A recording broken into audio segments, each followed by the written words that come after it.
demonstration of. Now, everybody give my co-star a hand here. Oh, yeah. I'll be the kelp in this panel. I'll now hand this panel back to my esteemed colleague. You gonna join us? Yeah. Awesome. Here, slide in. Go with Brendan's badge. Is it? Yeah, I should. He might actually get that. Oh yeah. I should use my own. You out. Impersonating. Yeah, so I'm Luke. I'm going to be moderating this panel, and if you guys wouldn't mind, go ahead and introduce yourselves. All right, I'm Adam Daigle. I'm managing developer of Pathfinder at Paizo Incorporated. My name is Leonard Balsera. I am a game industry utility Luminary. infielder. You've seen me 100 times today, so I mean. Yeah. True. Well, we have new audience members, so they have none, right? My name is Kevin Nunn. I'm primarily a freelance board game designer, but I'm also an RPG designer. Nice. So yeah, I mean, as you pointed out, networking is obviously incredibly important to be able to get your name out there and to be able to help each other out. So why don't you go more into detail about that in the gaming industry? I think one of the most valuable ways to network in the game industry is to do stuff like this. Go to shows. It's where you meet other professionals and build friendships. So-called. Learn more. Yeah. Rogues like us. Yeah. Yeah, I mean, and the cool thing about it is that you don't even really need to start sort of like what the actual thing I was trying to get at with that little bit of theater is that your networking in the industry does not even need to start as a professional. A lot of people in the industry who are in the industry now are in the industry because they started as community members like yourselves, and they found ways in order to make themselves invaluable to a community. Publishers love that kind of support. We all love our fans, and when you are able to become sort of a prominent member in those communities, that is something that will get you noticed and talked to and talked about. One of the designers, my famous example of this is Mike Olson, who is the designer of the Atomic Robo role-playing game. And we hired him for Meeple Hat Productions because he had a blog called Spirit of the Blank. And it was taking Spirit of the Century and hacking it into a bunch of different stuff. But like, he had all of this content that he put in his blog, and he put a lot of passion into the blog, and we would see him at shows, and we knew who he was, right? He's like, oh, it's the Spirit of the Blank guy. It was almost like we were fanboying out on him, right? And like, that was sort of one of his primary ways in. He found something that the community wanted, provided that thing, and was able to use that as a leverage point to meet a lot of people. So. In my case, I started out, because I'm a school teacher, I know how to teach games. So I started out as a demo person. Then I transitioned to being the board game coordinator for OwlCon and started recruiting demo people for other companies. And then that made me the guy that finds you a demo person in Houston, which is how I met a whole lot of people in a whole lot of companies. And then that's how I started my network. The other thing I do is I hook up a lot of designers with a lot of publishers, so that helps a lot too. I trade favors a lot, and I pay it forward heavily, so that helps a lot. So with that in mind, talking about how important networking is, and if you're just starting out, of course you probably don't know anyone yet that would be actually in the industry. So what would you guys recommend as good first steps to begin the networking process? I would start where you play, right? If you are a giant Pathfinder fan, right, I would start by trying to figure out how to get yourself known in that community, right? Like, a lot of us, like, that's sort of the other thing about industry professionals. We're also all fans, right? We're all here because we love doing this and have no other applicable skills. So, so it's a. That's not true in Adam's case. That is right. That is he's a pretty good cook too. I heard. I've heard. I would, if you don't know anybody, your local networks. A lot of people, I think, underestimate the power of your local network. Where is gaming happening in your town? Where is your local regional play convention? Right? Like, so many regional conventions now are reaching out to folks like us to bring us down, and you have a much better chance of talking to an industry professional at a show like this one than you do at like an Origins or a Gen Con where it's thousands of people and everybody is staring into the middle distance all the time because it's just this giant wall of noise, right? So, finding the even just the stuff locally that you can, I think, is a really big asset that is often underutilized. Yeah, my demoing.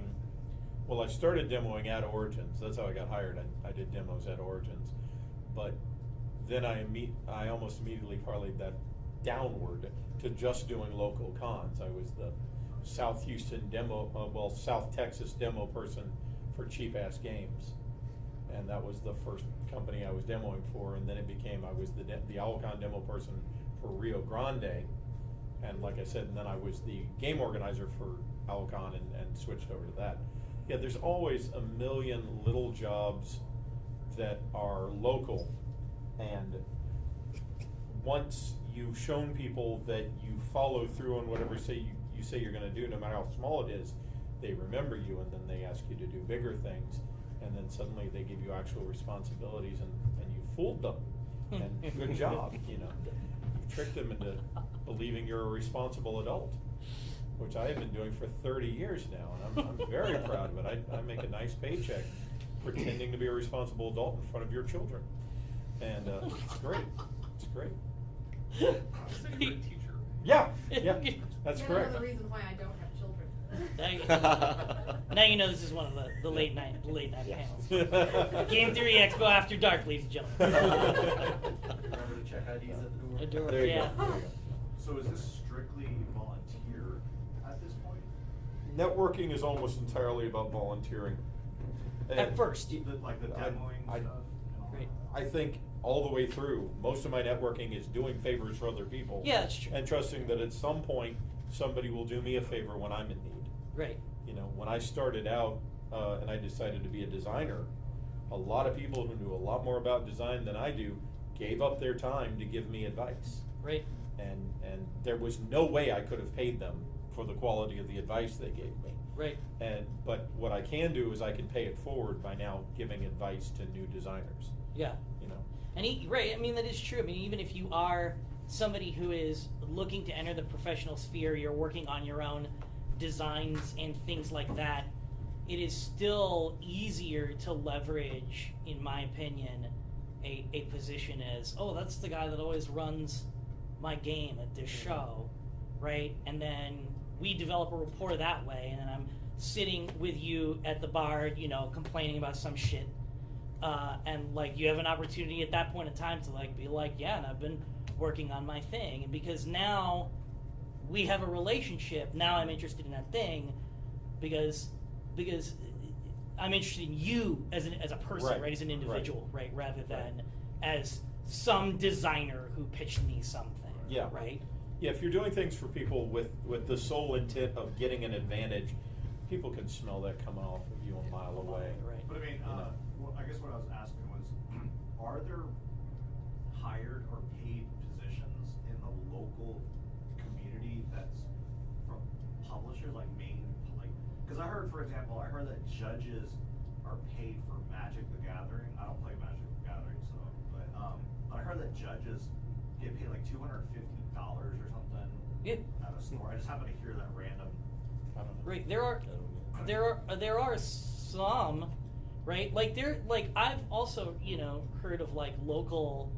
I mean, I know that there are some stores that have used it as a successful technique to actually like bring in paid GMs and paid really? like some stores will do it. Most of it is volunteer. Is the Pathfinder Society strictly volunteer? Yeah. I keep hearing that. Yeah. Okay. Yeah. volunteer. So the reason why I don't like to use the word volunteer is because it drowns us in sort of like capitalistic cultural terms that I find insipid. What I like to say instead is that everything that you do in networking, you should look at as a gift to the other person, right? Because it's the right thing to do. Because it's the right thing to do, right? Like you're like going into it with the expectation of a benefit in return, like Kevin said, gives you away like immediately. It's not transactional. It's not Yeah. right, Yeah. right. Strangely, ironically, because what comes of networking is often transactional. The relationship itself cannot be transactional. Right. That's a good way to put it. You Right. reap what you sow. Yeah. Yes. And part of that networking is just getting to a relationship with that other person and enjoying being around them. Right. Right. Yeah. Right. You can try to make it all, well, I'm doing this to network my way into these positions to meet bigger and better people. Right. But like we were saying earlier, you can smell that. Right. You can Right. smell when someone's being predatory. Right. Right. And there are a lot of angles to get into it. So you're a great example, and I don't want to put you on the spot or whatever, but if you want to speak to your experience, that'd be great because you're from the Gauntlet. Yep. So so there's sort of networking from the perspective of I'm a writer, designer, developer who is hoping to get published or to create professional relationships with companies, but there's also like media stuff. Yeah, but we're just a bunch of people who love playing games, and that relationship of we have a bunch of people who love playing games, and someone's like, oh yeah, I've been working on such and such with so and so. I need someone to play test it. Oh yeah, we'll give it a shot, give you feedback. We've got people that play 1,000 hours worth of games in a year. Right. And they're considered lightweights. Right. But we're all friends. We're all acquaintances. We're all people who enjoy playing with each other. Yeah. And we're all a community that goes, hey, we want to help each other. We want to see everyone succeed. Right. And what happens from there is then in my circle over here, I'm having a conversation with him and I'm like, yeah, I'm developing this new game, I'm trying to get it out here. And he tells me, well, has the Gauntlet done episodes of that? Are they playing a game of that? Like, has it been seen at Gauntlet Con, et cetera, et cetera? I'm sorry, what is Gauntlet? Oh, we're a tabletop gaming organization. We started out here in Houston, a little local group, and then now we got people in Europe, in the U.S., Canada, Australia. So you do conventions or? We do a lot of online gaming, a lot of online story games. Right, like RPGs on Google Hangouts or Skype, stuff like that. Okay. Yeah, then broadcast, right? Do you do Twitch? I think mostly it's on Google Hangouts. On Google Hangouts, then to YouTube and whatever. Yeah, Okay. cool. But then that becomes a thing. So then he and I meet at a convention, and there's already like value there, and that happened because he gifted this beautiful thing that he wanted to see happen into the community, and through the grapevine it reaches me. So that by the time we make a connection, I'm like, oh, you're the guy from the Gauntlet. I'm going to put you on the spot on my networking panel so that you can talk about Right. this very cycle that has gone around in the past 6 or 7 hours. Yeah, Right. and But which brings more view to what he does. Right. Gives you more cred because you've. It's promoted not a something. zero-sum game. Not Exactly. at all. Everyone in this room has just been. Right. Right. Right. you Yeah. can play it as a zero-sum game, you're going to lose badly. Right. Well, But if you play it as, hey, I'm a local guy. I don't do a lot of the international stuff. I don't do a lot of the big name stuff. But I have my 15, 20 people here. I make sure we play games. I make sure we're happy. I make sure there's a seat at the table for anyone who wants to come. I've planted something. It's a small garden. It's a couple herbs. But everyone does that. Everyone shares. Everyone gives a little. And then suddenly we've got, this little convention here, which, hopefully next year it'll be 2 days. You all have to put in, you all have to grow together, but that's the basic networking. You're all going, I like this thing, you like this thing, you seem like a good person to me, let's talk.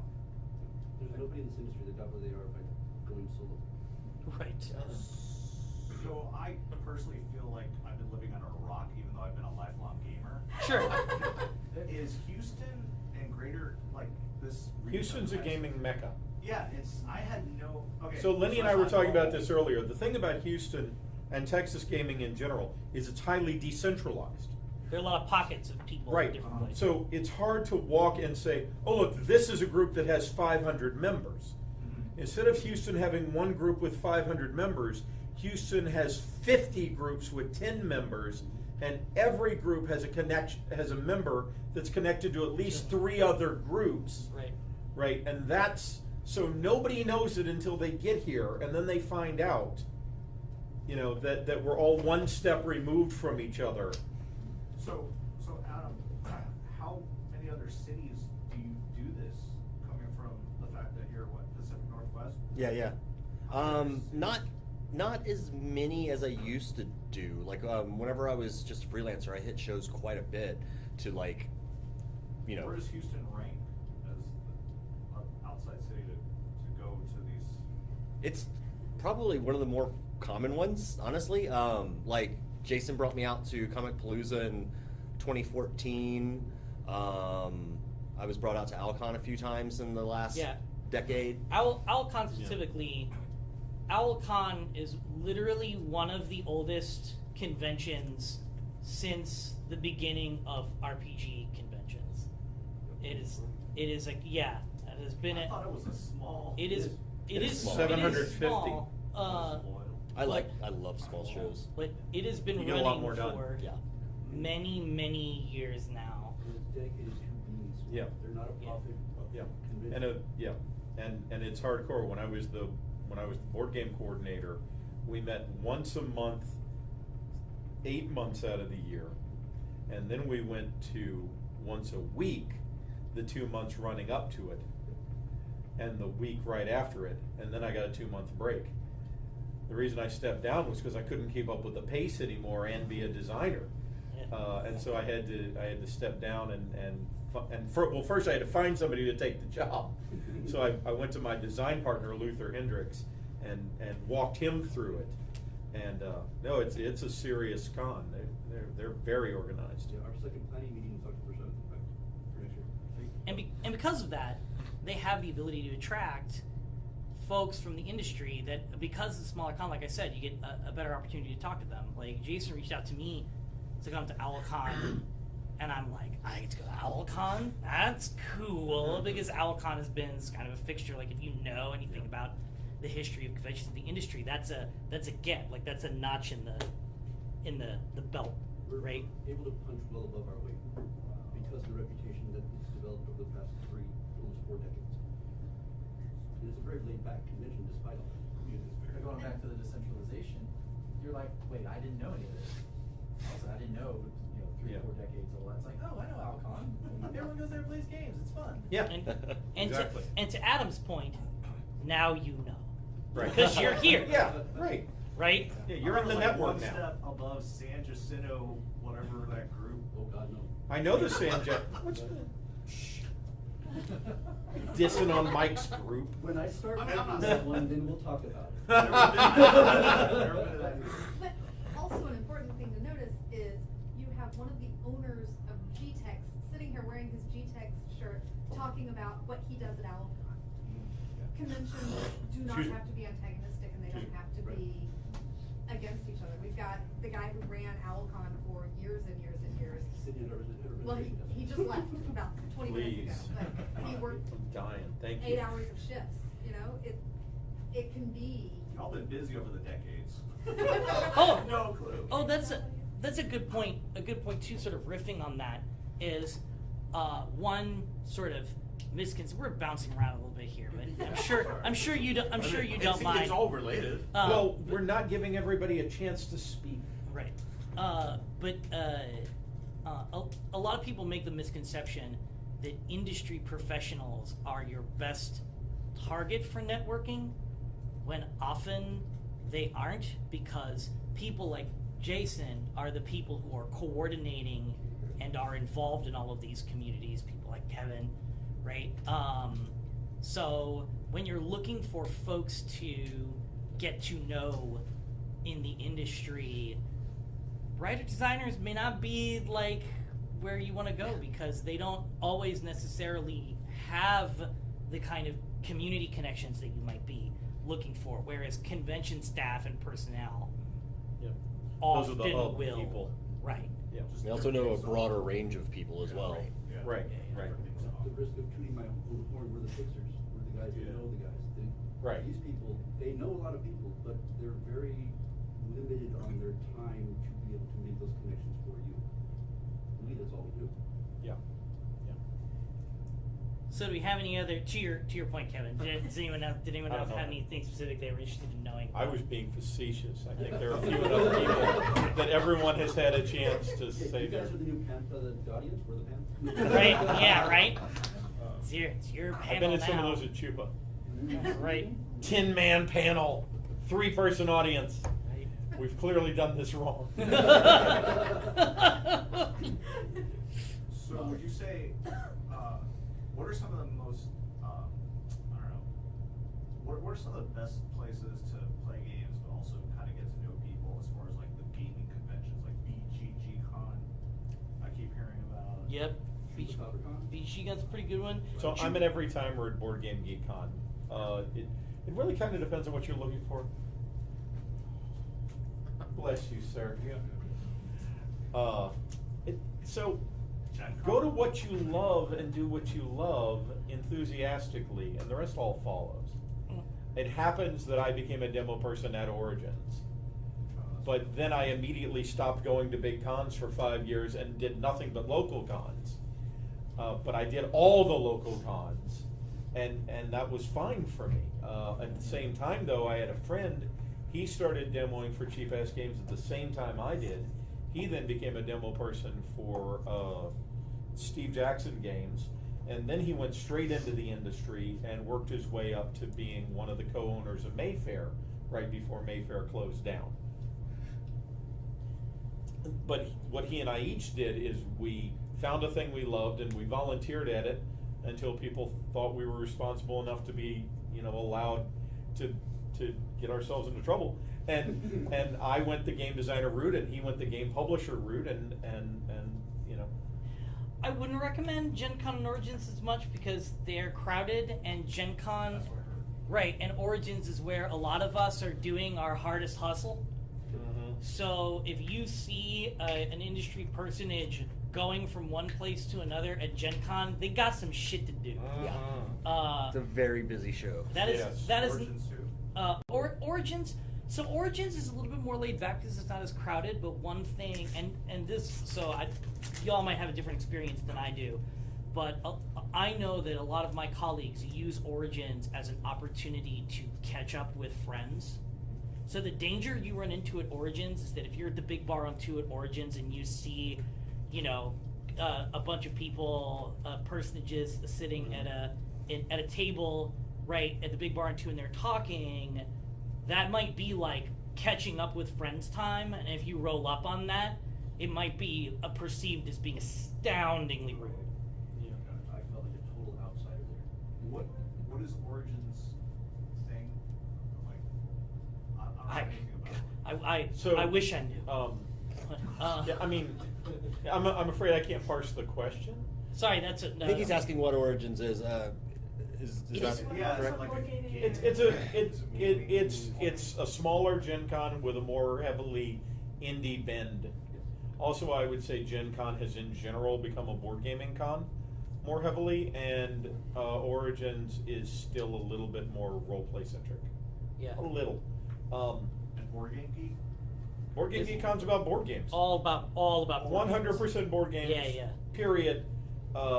If you go to the fall event, that's the one that's really packed. That's the one at which everybody has brought their Essen shopping list, and they're there to try every game that just dropped at Essen Spiele in Essen, Germany.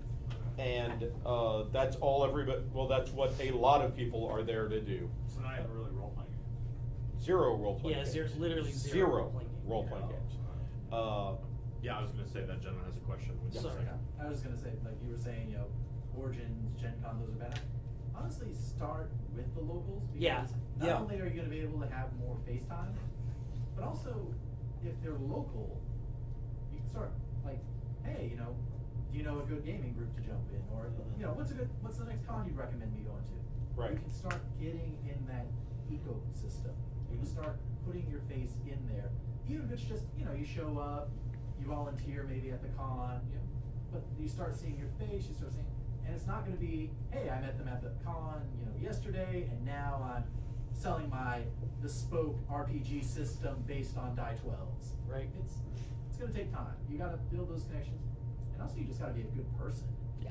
You know? That's So we kind should of the break. most important part of networking Yeah. is don't be an asshole. Well, that, Yes. well, that was, yeah. Show. Yes. Well, true, but sometimes people need to be reminded. Like, I'm my kind.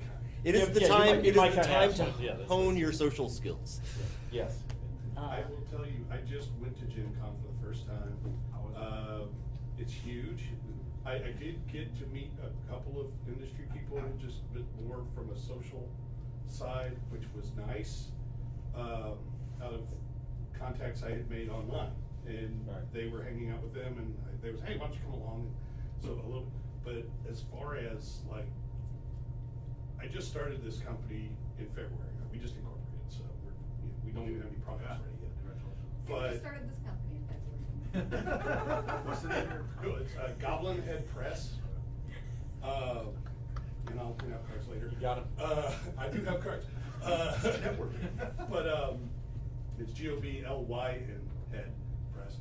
And no, we don't have a website yet. Working on that. Yeah. I've got other things I need to get done too, like product. Like have products. Like have a product. That's product. But I've learned more of this, honestly, in the 5 or 6 panels I've sat in today than I did in 5 days at Gen Con, because I was there for trade day too. But I was there the whole time. And I've really picked up more in 5 panels here than I did the whole time I was there. Let me. So, and I've already said that on Yeah. Twitter too, Yeah. so. If you're determined to meet people at a big con, and you shouldn't. Everything they're saying is right. But if you're determined to, by hook or by crook, volunteer in somebody's booth so you get an exhibitor badge, because the floor is open to you an hour earlier than the general public, and an hour later, and that's a window that people will talk to you in. Right. And It's the worst way to do it, but if you're determined to do it, that's the window. or if you don't have any other, if that's the option that's available to you, because that's the Right. show you're going to that year. Also, one thing that designers and other prominent members of game companies like to hear when there are booth volunteers that are doing what they're doing, or booth staff that are doing what they're doing, is, hey, I can handle this for a bit. You're off the hook. Right? Yeah. You volunteer at a booth where I'm doing the hustle, and you're like, I got this part. Lenny, I got this. Go do your meeting. Go do your whatever. Go actually. I will bathroom. fucking remember you Mhm. in the best way. Take Right? 10 minutes, have a pee. Yeah. Right. Yeah. Yeah. Hey, I Yeah, got yeah. you a hot dog. Right. No doubt. Right. Especially that. I have a special place in a game person's heart because I came up to her at their booth at Gen Con one year, and there was someone there that was a very close talker and was just really invading her space. My And I'm Oh like, yeah. hey Barb, have you had lunch yet? And she's like, no, I haven't. I'm going for a lunch break. And so I dragged her away from there, and we went far from that Yep. person because the person had been there like 30 minutes and wouldn't stop talking. And she Right. just had this deer in the headlights look. I So- said I was sorry. I know. I'm pretty sure you brought me a coffee to the booth at Gen Con one year. I may have. She's a great caretaker like that. There's a reason she's in charge of us. She moms everybody. Well, and she manages to organize me, which is impossible. I mother adults, only adults. And I'm borderline adult, but yeah. They were talking about, sorry guys, lack too sleep. They were talking about starting off with the smaller cons. And what sprung to my mind with that concept is you can approach it just like you would your character in a game, right? You start at first level, you work your way up. You don't try to shoot for epic level of encounters at first level. You just don't, because these people don't know you. You're probably interfering with their business and stopping them from either their train of thought, which is worse than stopping them from their time, or you're just generally getting in the way and offending them, and you're shooting yourself in the foot. Start low, like here, like Yeah. this convention, like Alcon, like MagCon, like any of these smaller conventions, and just kind of work your way up. I mean, I blindly stumbled into this. I don't know how I got here. And I'm talking about how I drove here. Yeah, I did it completely backwards. I went to Gen Con first. It was actually the first convention I ever went to. But I lucked out because I had a good friend of mine that knew I was trying to like get into freelancing and meet people. And he knew a ton of people, and this goes back to what you were talking about, you know, like helping out other people. Yeah. And he Got you. took me under his wing, and he brought me to a number of booths, introduced me to people, Yeah.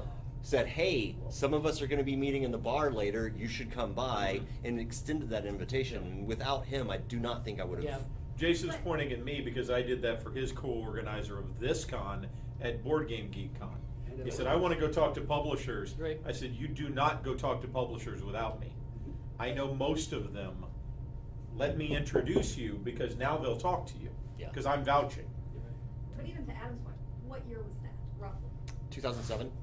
So 2007, Gen Con was only maybe 35,000. Right. Right. It's now over 60,000. Yeah. Right. It's a very different convention Absolutely. than it was in 2007. Yeah. Yeah. It's also a lot more expensive. Mm-hmm. But- I drove up, so we didn't fly, and we stayed, we got lottery housing, which was nice. It's the really nice one. We got lucky, we got the really nice place like a block away. And I still dropped, not including buying toys, $3,000 Now contrast for that two to people, this For a convention. hotel? for a hotel, driving up there. I mean, if I'd had to pay for flights. Well, that's the other it reason I would've been worth it. volunteer a lot. Mhm. I haven't paid to be at a con Yeah, in 10 $200 years. just to get in the door. Yeah. Where Oh, is yeah. this? Gen Con. Gen Con. Where is- Indianapolis. It's in Indianapolis, So Indiana. the hotel rates are like, Well, for Gen Con weekend, yeah. Yeah. They're It's insane. about $200 a night. Well, Yeah. 200 to 300. If you drive up, I wouldn't even try to stay downtown. We stayed in the next town one time. We were far enough out that they didn't even know what Gen Con was. It was amazing. I didn't want to have to fight parking. Get an Airbnb. There's so many people that go to Gen Con now that the housing block can't accommodate them Right, all. yep. So there's a lottery system, you try and get in the block, but if you can't, and you've driven 2,000 miles or 1,100 miles from Texas, and you're like, I am not driving another mile while I'm at this convention. You wanna stay downtown, and sometimes it's worth it to spend $500 a night on a hotel room, Yeah. because you don't wanna drive another mile. no, I get it. Dragon Con, we just experienced that for the first time. Right. this year. It's very simple. 25, so stick 4 people in a room. How many game personnel, actually publishers, actually members of the industry, did you actually get a chance to hang out and meet? 2, and they're both from Paisan. Now contrast that cost to this convention, how many people have you met? Yeah. At the other end of the spectrum, because I've been doing this a while, I met with 12 publishers. But I had 9 of those meetings scheduled before I left Houston. Right. So that's the But- high level but- play. Right. Yeah. But that's the point. It's I'm not saying you start there. Right. You know, saying these things are gradual. That's why Lenny doesn't want to talk to you at Gen Con, and I love you, but I'm not going to talk to you at Gen Con either, because I've got 12 meetings to get to, I mean, and the crowd is so dense that it takes me half an hour to walk a quarter mile. right. And understand that is also an industry professional's interaction with other industry professionals at Gen Con. Like, to be clear about how deep this rabbit hole goes, I saw Kevin once at Gen Con in passing.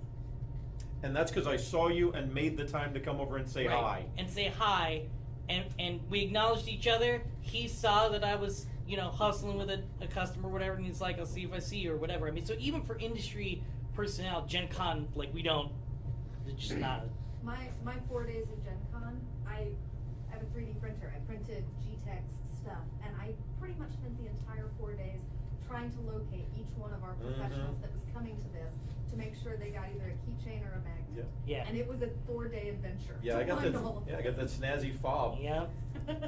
I mean, and this was like following on Twitter and like, okay, they say they're working this booth. Hopefully I don't get there on their lunch break. So from an industry standpoint, think it's pretty safe to say that Gen Con sounds like hell, but. It's amazing. Why does like the consumer, why would I? You can play why would I go to games there Gen you Con can't games and play release it? anywhere else. So it's like new releases. And also the scale of the game. It is. There's Living Dungeon. Yeah, there are huge national tournaments. It's also just Did a- you see the Robo Rally that they did? Yeah, there's life-size Robo Rally every year. It's also the widest variety of games that you'll Yes. find anywhere in the Yeah. United States. Yeah. I mean, A it's whole an lot of experience. game shop owners go to put together their shopping list for the year.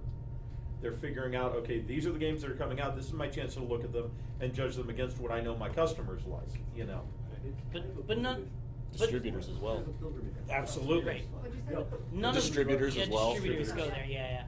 None of this necessarily aids your prospective or at least assumed goals at networking in the industry. I mean, there are a lot of reasons to go to Gen Con. Networking just isn't one of them. Right. And I thought it would be, and that was a $4,000 mistake. I still had fun, but. Do you plan on going back? Probably not. I mean, if I do, it'll be for fun, and I'll still write it off, but, because I'll say I was networking if the IRS You were. was asking. You were. But What- I did meet a few people. Right. It was absolutely a business trip. There's no question It about was a that. business trip, Yeah. but, yeah, and my son's the marketing director, so he got to come, and we paid it out. And, Yep. oh yeah, my toys are research materials. And, Yeah. But in terms of quality time, you'll But get yeah, more it's- by coming to this, Right. or by coming to Produce Spiel Houston at the beginning of next month. And it's Produce Spiel Houston, it'll be at 8th Dimension Comics and Games. I run that.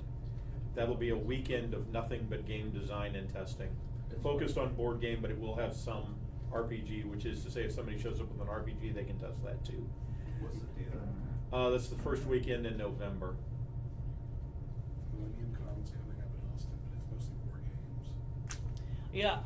I do want There's to. Chupa in Austin. Yeah, I do want to there's so many shill regional. a little bit to Chupacabra Con and Austin.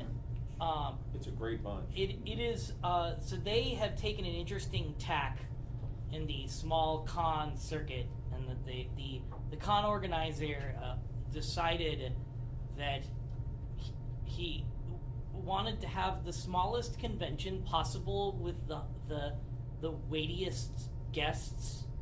Oh, he has And- succeeded. And all of their money basically goes into securing guests. It is the one small con, a unique feature of Texas, is the one small con where you can meet several industry personages at once, wandering aimlessly around the small hotel, not really sure what it is the fuck they're supposed to do.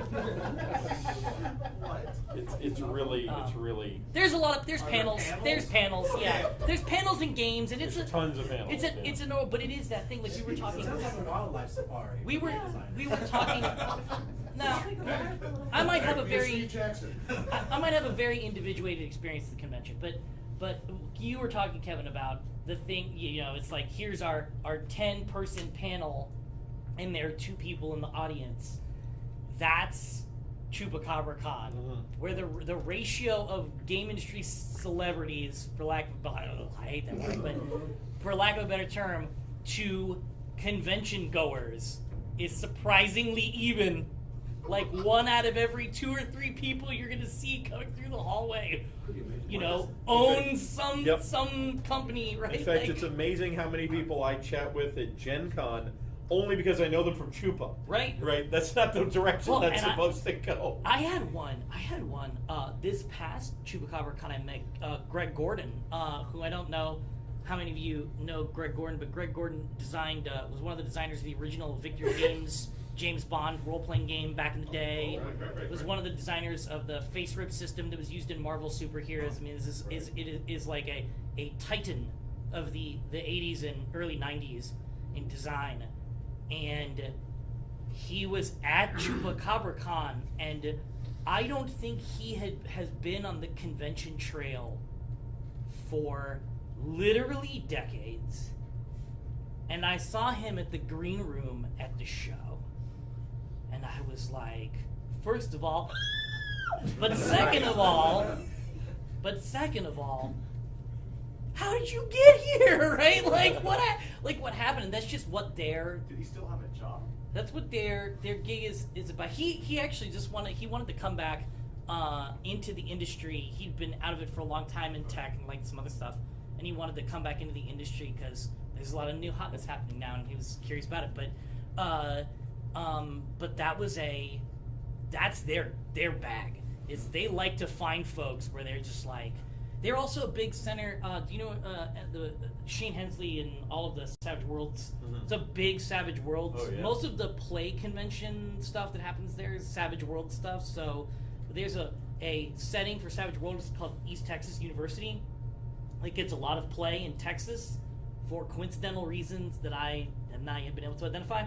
But they have a lot of large games there, and like that crowd. Like you can almost always, like literally the whole company.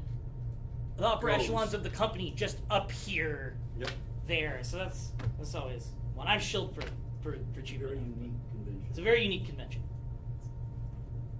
Speaking of relatively unique conventions, where would y'all rate GaryCon for networking opportunities?